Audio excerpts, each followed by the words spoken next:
यहाँ होटल के कमरे से उठाया गया है,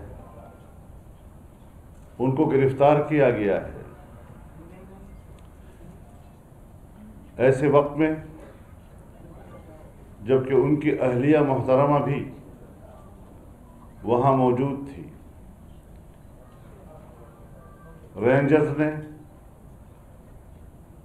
उनके कमरे पर धावा बोला है, उनके कमरे का दरवाज़ा तोड़ा है। क्या हमारे मुआशरे में किसी खातून की ये हुर्मत है? क्या हमारे फौज वो इस तरीके से कमरों में घुसकर उनके शौहर को इस तरीके से गिरफ्तार करे? ये सिर्फ काबिल मज़म्मत ही नहीं बल्कि शर्मनाक है, और इससे पूरी कौम को शर्मिंदा किया गया है। इस तरह का कि हरकत तो दुनिया के किसी मुहज़्ज़ब मुल्क में उसकी मिसाल नहीं मिल सकती।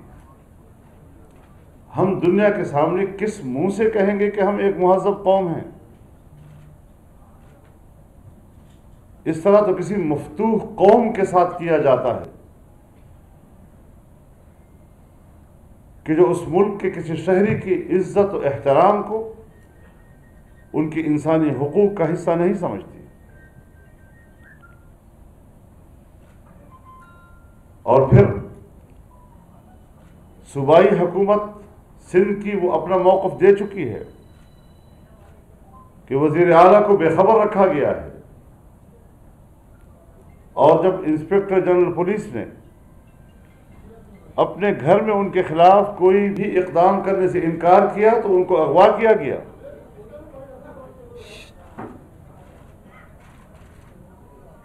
और यहाँ मुक़्तदर क़ुव्वतों के दफ्तर में उनको 4 घंटे या गवान रखकर ज़बरदस्ती उनसे एक FIR दर्ज करवाई गई।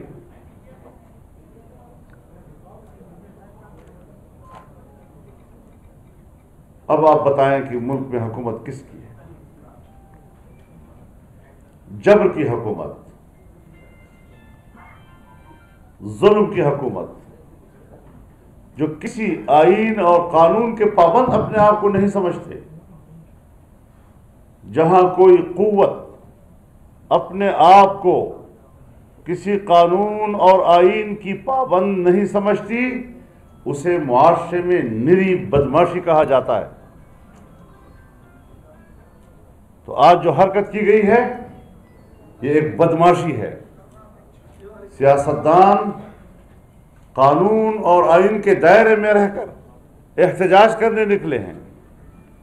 PDM वजूद में आ चुका है, तहरीक चल पड़ी है, जलसों में आवाम की शिरकत दीदनी है, और इस मुल्क के आमिराना जहनीत जो अपने आप को न कानून और किसी आइन का पाबंद समझती है, इस हद तक हवास बाख्ता हो चुके हैं कि जिससे लगता है कि अब इन हुक्मरानों के दिन गिने जा चुके हैं।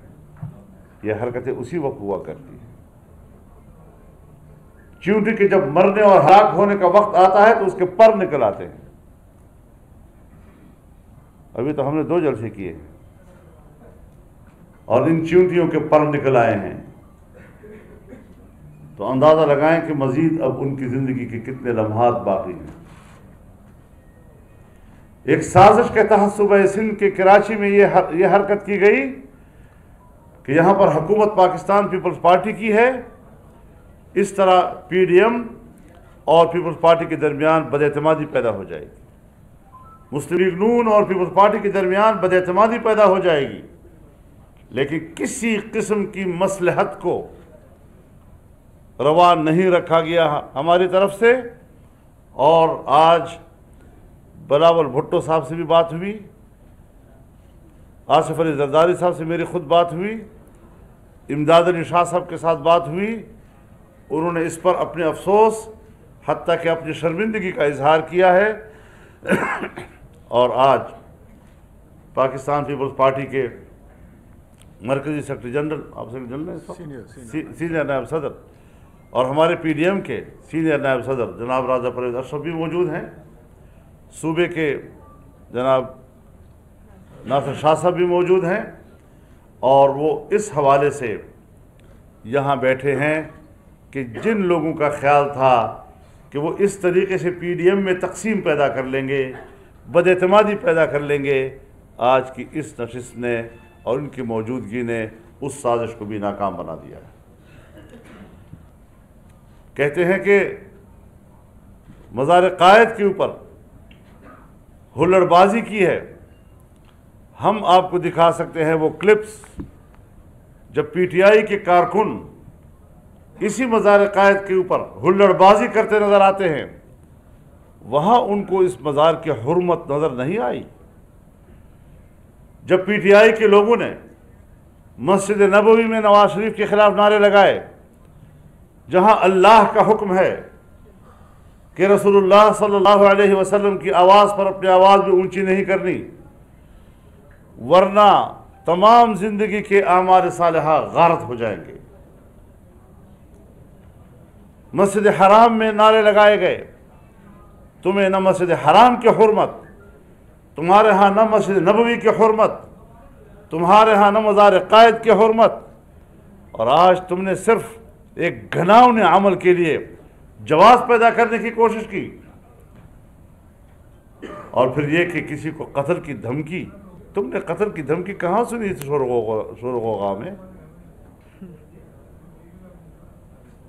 और ये भी अब बताएंगे आपको कि जिसके खिलाफ जिसकी मुद्दईयत में उनके खिलाफ FIR काटा गया है सफदर साहब के खिलाफ, वो मुद्दई कौन है, वो भी अब आपको हम बताएंगे इंशाअल्लाह। और अज़ीज़, हम इस मसले पर पूरा PDM मुद्दई है, सिर्फ मुस्लिम लीग नहीं।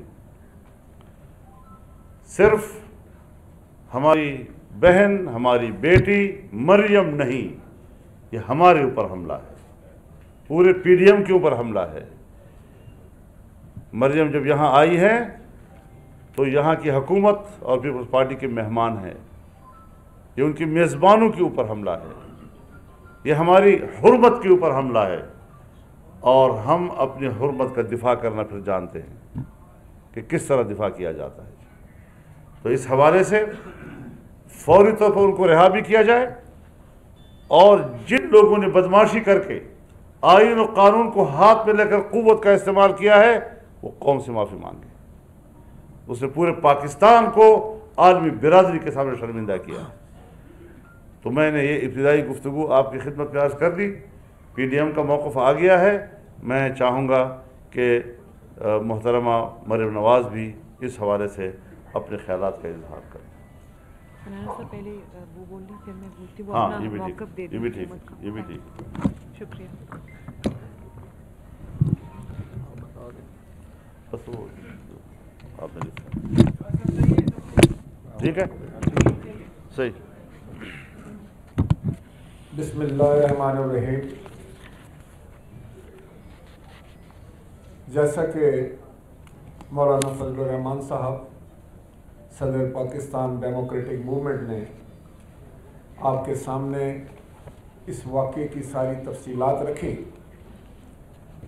मैं भी ये कहना चाहूँगा कि पूरी पाकिस्तान पीपल्स पार्टी और पाकिस्तान पीपल्स पार्टी की सिंध हुकूमत इस मसले पर नहायत ही दुखी।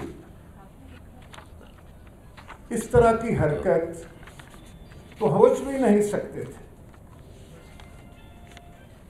मेरा नहीं ख्याल कि कोई माशरा, कोई सोसाइटी इस किस्म के शर्मनाक हरकत की इजाज़त देता हो, जिसमें जैसे कि मौलाना साहब ने कहा कि हमारे पाकिस्तान जैसे मुल्क में, इस्लामी मुल्क में, एक नहायत ही काबिल एहतराम ख़ानदान के लोग कमरे में, उनके कमरे में दरवाज़ा तोड़कर घुसना, और जबकि वो आराम कर रहे हैं, सो रहे हैं, 6 बजे का टाइम है। तो इसकी जितनी भी मजम्मत की जाए वो कम है। शायद हम ये समझते हैं कि मजम्मत का लफ्ज़ जो है वो हमारे दुख और गुस्से को बयान नहीं कर सका। हमारे चीफ मिनिस्टर सिंध को लाइल्म रखा गया। हमारी हुकूमत के इल्म में ये बात नहीं थी और ये एक ऐसा वाक़या हुआ है जो एक बात की निशानदेही करता है कि हुकूमत बौखलाहट का शिकार है। हुकूमत कमज़ोर हो चुकी है। हुकूमत के पाँव के नीचे से ज़मीन सरक रही है और उनके हाथ पाँव फूल गए हैं। अभी जैसा कि मौलाना साहब ने कहा कि पीडीएम का एक जलसा गुजरांवाला में हुआ जिससे पूरा पंजाब इलेक्ट्रीफाइड हो गया। एक जलसा कल आपने कराची में देखा और आपने देखा वो किस अंदाज से लोग उमड़ कर आए, किस जोश और जज्बे के साथ आए। तो मैं समझता हूँ कि ये वो लोग हैं हुकूमत वक्त में जिनको ना तो माशरती आदाब का पता है, ना वैल्यूज़ का पता है, और ये ओछी हरकतों पर उतर आए हैं जो इस बात की निशानदेही है कि इनके दिन गिने जा चुके हैं। हमारे चेयरमैन जनाब बिलावल भुट्टो जरदारी साहब को बहुत दुख है इस बात का। जनाब प्रेसिडेंट आसिफ अली जरदारी साहब को दुख है। जैसा मैंने कहा कि हम सब लोग दुखी हैं इस बात पर। मरियम नवाज साहबा हमारी मेहमान थी, हमारी बहन है, हमारी बेटी है, और सिंध जो है उसकी सकाफत है कि वो मेहमान नवाजी में और अपने मेहमानों की इज्जत और वक़ार के लिए किसी हद तक भी जाने के लिए तैयार हो। तो चेयरमैन जनाब बिलावल भुट्टो जरदारी साहब ने इसकी इन्वेस्टिगेशन का चीफ मिनिस्टर को हुक्म दे दिया है और इसकी इन्वेस्टिगेशन होगी, मुकम्मल इंक्वायरी होगी और वो फिर सारे मामलात जो हैं वो कौम के सामने रखेंगे और पाकिस्तान पीपल्स पार्टी की हुकूमत जो है और पार्टी जो है इसके ऊपर फिर अपना रिएक्शन देगी। शुक्रिया।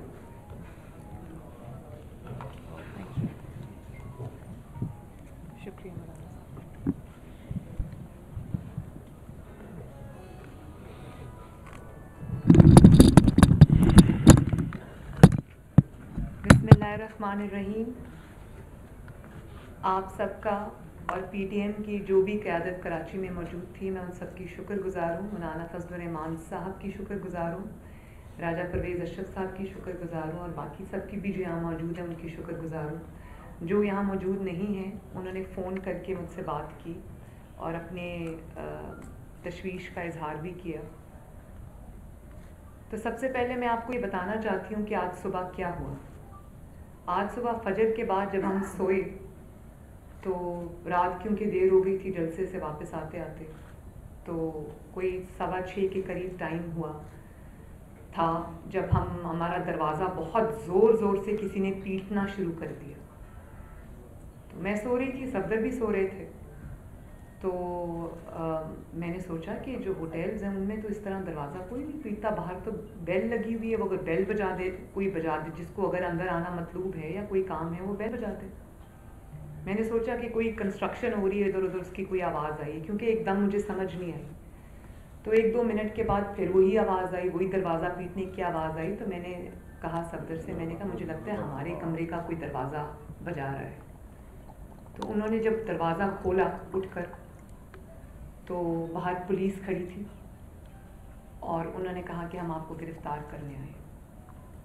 उन्होंने कहा अच्छा मैं कपड़े पहन लूँ, कपड़े तब्दील कर लूँ, मैं आपके साथ चलता हूँ। अभी वो अपने कपड़े तब्दील कर रहे थे कि मुझे दरवाज़ा तोड़ने की आवाज़ें आई और उन्होंने वो जो सिक्योरिटी लैच होता है दरवाजे का उसको तोड़ा, ज़ोर से ज़बरदस्ती से उसको तोड़ा और कमरे के अंदर आ गए। और मैं सो रही थी, मैं बेड में थी और सफदर ने उनको कहा कि आप अंदर मत आएं, मैं बाहर आप अंदर मत आएं, मैं अपनी दवाइयाँ ले रहा हूँ क्योंकि वो डायबिटिक है, इंसुलिन डिपेंडेंट है। तो उन्होंने कहा मैं अपनी दवाई ले लूँ, मैं आपके साथ चलता हूँ, आप अंदर मत आएं। लेकिन वो फिर भी अंदर आ गए, वो अंदर आ गए और सफदर को गिरफ़्तार करके ले गए। सफदर ने कहा कि मेरी वाइफ अंदर है, आप अंदर मत आएं। वो गिरफ़्तार करके ले गए। और उसके बाद सुबह मीडिया पे मैं ये न्यूज़ देख रही थी कि सिंध हुकूमत ने मरियम को बुला के गिरफ़्तार कर लिया, हुकूमत का ये मौक़िफ़ आ रहा है। तो मैं एक बात कहना चाहती हूँ कि मुझे एक लम्हे के लिए भी, मैं वैसे शुक्रगुज़ार हूँ बिलावल भुट्टो ज़रदारी साहब की कि उन्होंने मुझे फ़ोन किया, वो गुस्से में थे। उन्होंने कहा कि मरियम बीबी ये बहुत बुरा वाक़या है और हम एम्बैरेस्ड हैं, शर्मिंदा हैं, आप हमारी मेहमान हैं, हमारी बहन हैं। और मुराद अली शाह साहब का भी फ़ोन आया, उन्होंने भी यही कहा। बिलावल भुट्टो ज़रदारी साहब ने मुझे कहा कि हम सोच भी नहीं सकते थे कि हमारी बहन के साथ, हमारी मेहमान के साथ यहाँ ये सलूक होगा। और इसी किस्म का कुछ इजहार जो है मेरे साथ CM सिंध ने भी किया। उन्होंने कहा हम शर्मिंदा है, हमें समझ नहीं आ रही कि हम आपसे किस तरह बात करें। तो मैंने उनको भी ये कहा और मैं आपकी वसातत से कौम को भी ये बताना चाहती हूँ कि एक लम्हे को भी मुझे ये नहीं लगा कि ये सिंध हुकूमत की कार्रवाई है। और अगर किसी ने कराची की ज़मीन पर, कराची में उनको गिरफ़्तार करके ये तासुर देने की कोशिश की है कि शायद पीपल्स पार्टी में और मुस्लिम लीग नून में या PDM में दरार आ जाएगी, तो आप तो नासमझ हो सकते हैं, आप तो बेवकूफ़ हो सकते हैं। हम भी बच्चे नहीं हैं, हमको सब समझ आ रही है कि ये क्या खेल खेला गया और इसके पीछे क्या मकासद थे। तो मैंने तो एक लम्हे के लिए नहीं सोचा कि इसके पीछे पीपल्स पार्टी है। और हमें एहसास है और हम अलर्ट भी हैं और हमें पता है कि ये चीज़ें होंगी, तो हम उसके लिए तैयार बैठें। लेकिन क्या मुझे अब ये समझ नहीं आ रही, काबिल तर्स है वो जहनियत। आप कहते हैं कि मज़ार-ए-कायद के ऊपर नारा लगा, मज़ार-ए-कायद पे जो नारा लगा, वो वीडियोस जो मज़ार-ए-कायद में हुल्लड़बाजी PTI के कारकुनों ने, मेरा ख्याल है कि कोई इमरान खान साहब का कोई दौरा था, वो वीडियो मरियम औरंगज़ेब के पास है, उन्होंने की, उसको कोई पूछने वाला नहीं है। लेकिन अगर कायद आज़म के मज़ार पर किसी ने कायद आज़म का ही बयानिया, कायद आज़म के ही फरमूदात दोहराए, तो वो इतना बड़ा गुनाह बन गया। वोट को इज्जत दो कोई ऐसा नारा नहीं है जिससे किसी की बेहुरमती होती हो। ये तो वही इरशादात हैं जो कायद आज़म ने खुद फरमाए थे। और आप जब मादरे मिल्लत जिंदाबाद, ऐसे नारों से किसको डर लगता है? मैं अच्छी तरह जानती हूँ कि वोट को इज्जत दो से किसको डर लगता है और मादरे मिल्लत जिंदाबाद से किसको डर लगता है, ये मैं अच्छे से जानती हूँ। और वहाँ नवाज शरीफ जिंदाबाद के नारे नहीं लगे, वहाँ मरियम नवाज जिंदाबाद के नारे नहीं लगे, वहाँ वोट को इज्जत दो का नारा लगा।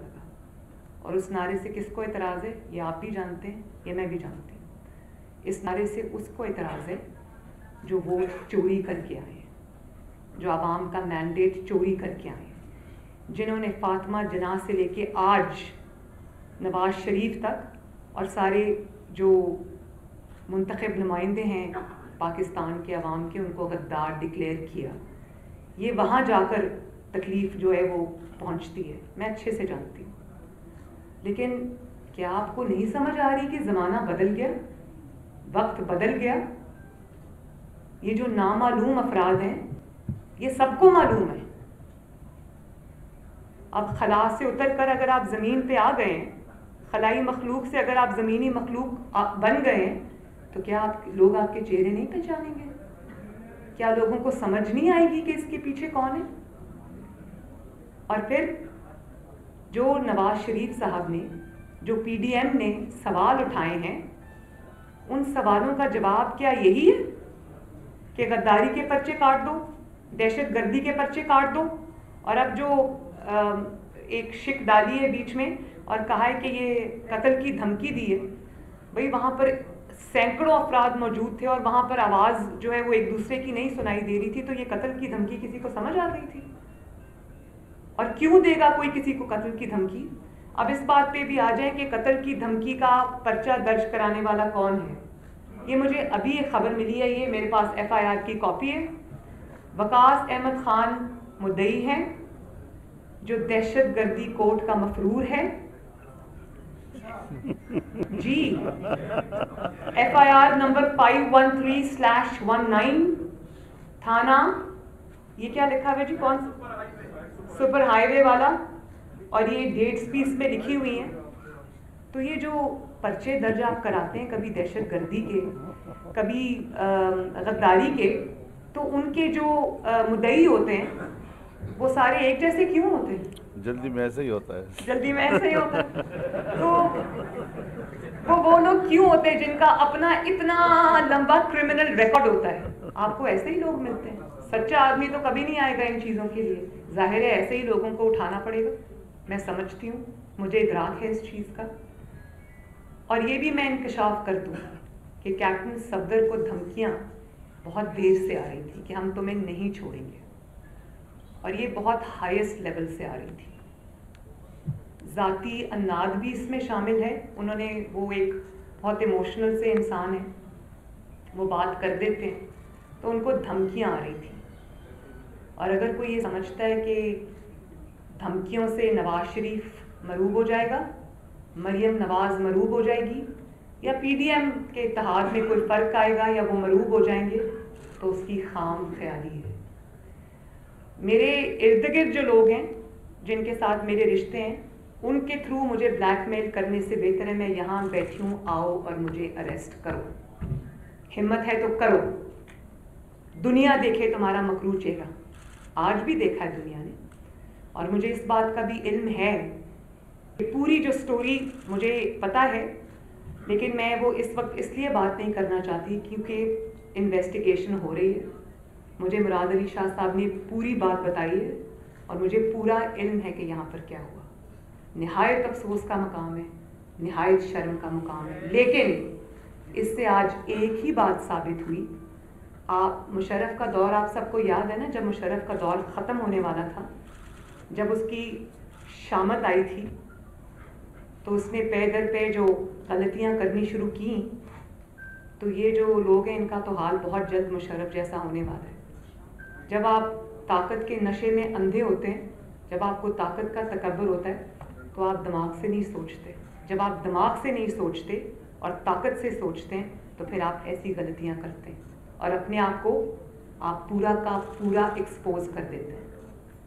तो हमारा काम तो आपने आसान किया, हमें तो आपने आज वो मौका दिया कि हम कौम के सामने ये बात रखें कि जब नवाज शरीफ कहता है कि स्टेट विद इन स्टेट नहीं, state above state, government above government, तो नवाज शरीफ बिल्कुल सच कहता है। बहुत बहुत शुक्रिया।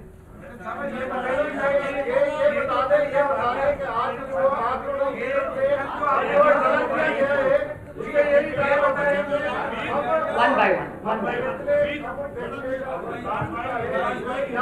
मरियम औरंगजेब साहिबा, आप जरा काइंडली कंडक्ट करेंगी? जी, मेरा सवाल ये है कि आप लोगों के गुस्से से ये जाहिर हो रहा है कि अब सूरत-ए-हाल जो है वो संगीन होती जा रही है। सॉरी, मुझे गुस्सा बिल्कुल नहीं, मुझे गुस्सा नहीं है, आप आगे बात कीजिए। जी, तो क्या अब वो वक्त आ गया है कि आप लोग असेंबलियों से, सेनेट से, जो सिंध में आपके इत्तेहादियों की कायम है, उससे इस्तीफे देंगे और इस हुकूमत का खात्मा करेंगे? जैसे कि मौलाना साहब ने कहा कि ना हम गुस्से में कोई काम करेंगे, ना जल्दबाजी में काम करेंगे, क्योंकि हम हक पे हैं। लेकिन इतना है कि हमारा काम आसान कर दिया उन्होंने। हाँ, बिल्कुल, हम हक पे हैं, सच पे हैं, हमें ऐसी गलतियां करने की कोई ज़रूरत नहीं है, हमें कोई जल्दी नहीं है। इनको जल्दी होगी, हमें जल्दी नहीं है। हम जो भी फैसला करेंगे वो सोच समझ के करेंगे, वक्त आने पे करेंगे। आज जो कार्रवाई हुई कैप्टन सफदर को गिरफ्तार किया गया आज, इसका मकसद ये है कि कल जो आपने यहाँ पर पाकिस्तान पीपुल्स पार्टी की मेजबानी में जलसा किया, तो क्या ये उस जलसे का रद्द-ए-अमल है?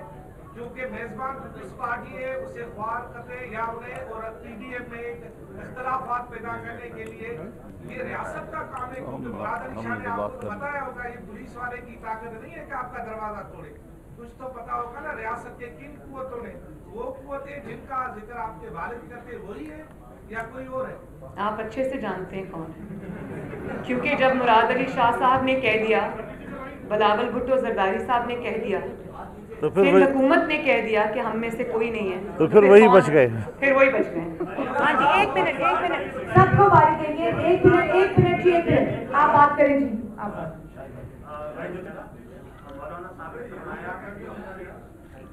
मौलाना साहब ने फरमाया कि रेंजर्स ने दबादा तोड़ा।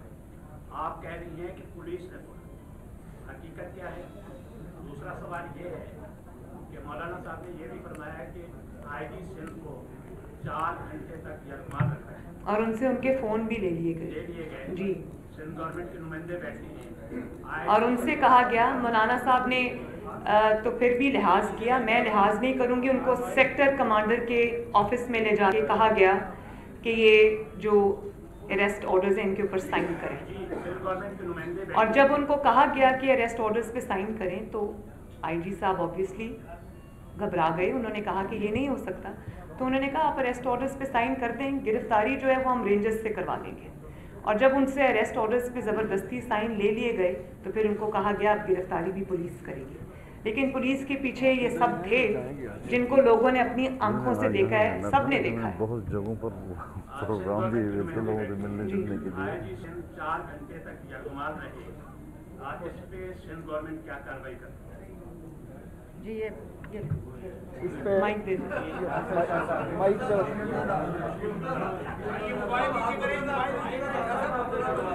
जी,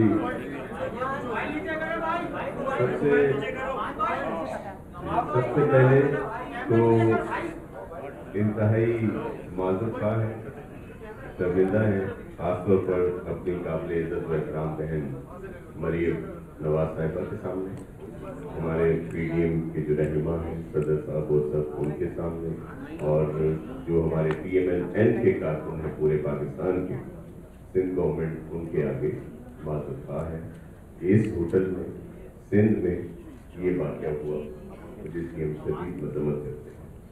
जो सवाल आपने किया उस पर लीडर साहिबान बोल चुके हैं और चीफ मिनिस्टर सिंध ने उस पर इंक्वायरी वो करवा रहे हैं, और जिस तरह कहा गया है कि पूरी इन्वेस्टिगेशन सामने आएगी और वो आप सबके साथ शेयर की।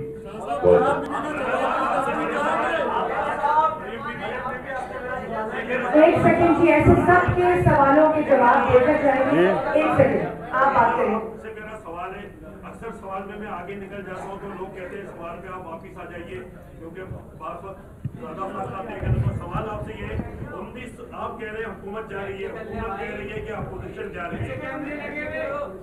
आप कह रहे हैं हुकूमत जा रही है, हुकूमत कह रही है अपोजिशन जा रही है। मुझे 1977 की सूरत हाल याद आ रही है कि दोनों जा रहे हैं, कहीं ऐसा तो नहीं है सूरत हाल उसी तरफ जा रही है?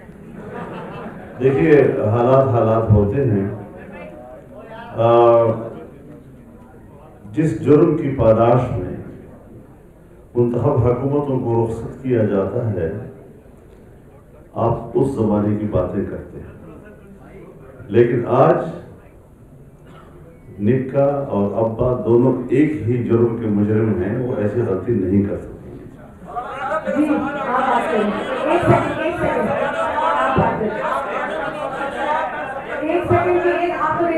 मैं अभी देखती हूँ, आप बात करें।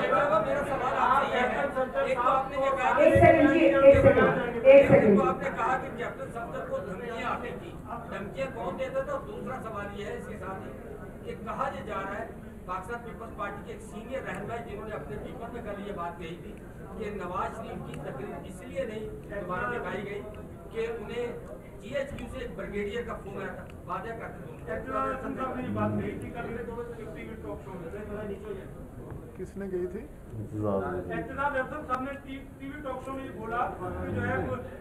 एतजाज अहसन साहब ने एज बैरिस्टर बात की होगी, मेरे ख्याल है पार्टी के रहनुमा के लिए।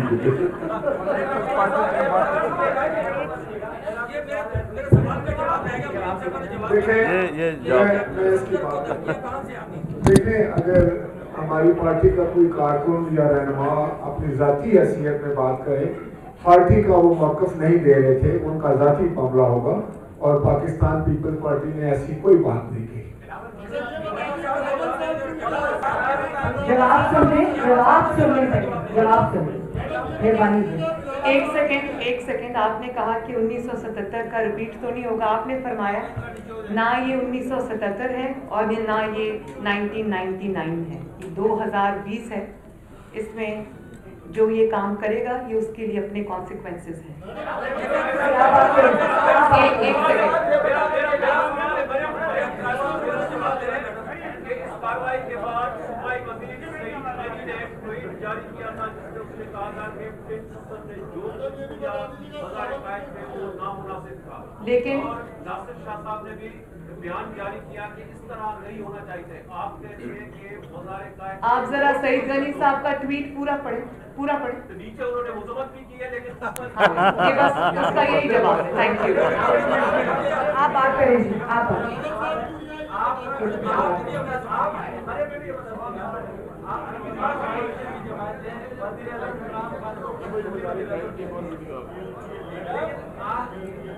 आज जो कराची में आपके साथ हुआ है, क्या आपको लग रहा है कि असर बैठे हुए हैं, क्योंकि आप जो गिरफ्तारी जिनके हुई उन्हें में आपके साथ क्या हो? यही तो हमारा मुकदमा है भाई। जी जी जरूर दीजिए, यही तो हमारा मुकदमा है। कई देखिए कुछ चीज़ें ऐसी होती हैं कि जो कुछ यहाँ सिंध में हुआ है, अगर तो पंजाब हुकूमत की तरफ या केपी हुकूमत की तरफ इस तरह के नाजायज़ काम को वो दिफा करते, उसको जायज़ कहते, तो फिर तो आप सही मानों में कहते कि ये कठपुतली है। लेकिन जहाँ की हुकूमत कहती है कि वफाकी इदारों ने यहाँ पर अपने हुदूद से तजावुज़ किया है और वो ख़ुद इसको एक जुर्म करार दे रहे हैं, और इस पर इस हद तक के सूबे में हुआ है, उसके डोमेन में हुआ है, उस पर शर्मिंदगी का भी इजहार कर रहे हैं, नदामत का भी इजहार कर रहे हैं, माजरत भी कर रहे हैं, तो फिर आप इसको वो नाम न दें जो कठपुतली का जो आप इमरान खान को देते हैं या पंजाब के या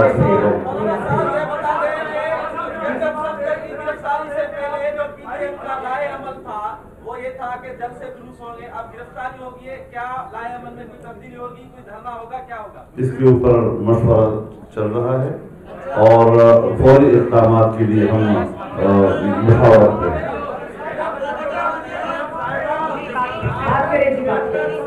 बात करें जी, बात 1 सेकंड। मेरा नाम अब्दुल जब्बार नाज़िर है, दुनिया न्यूज़ रूम से मेरा ताल्लुक है। मेरा सवाल है कि अभी थोड़ी देर पहले आपने जुमला कहा कि मेरे साथ बैठे हुए दोस्तों को, साथियों को, अजीजों को पैगाम ना दें, गिरफ्तार करें। वो कौन सी कुव्वतें हैं जो आपको धमकियाँ दे रही है या आपको पैगामात दे रही है, वो किस तरह के पैगामात हैं? मेरे मौलाना मुर्शिद से मेरा एक सवाल है। मुर्शिद कल इशारों में आपने अपनी तकरीर में भी कुछ जिक्र फरमाया था कि कुछ लोग बातें कर रहे हैं, वो कौन लोग हैं, जरा कौन सा बता दें। मेरे ख्याल में आप मौलवी साहब हैं, आपने किताबों में पढ़ा होगा कि बाज़ औक़ात इशारा जो है वो सराहत से ज़्यादा फसी होता है। मैंने जवाब दे दिया। धमकियां वो देते हैं जो सदा से धमकियां 72 साल से देते आए, वही देते हैं।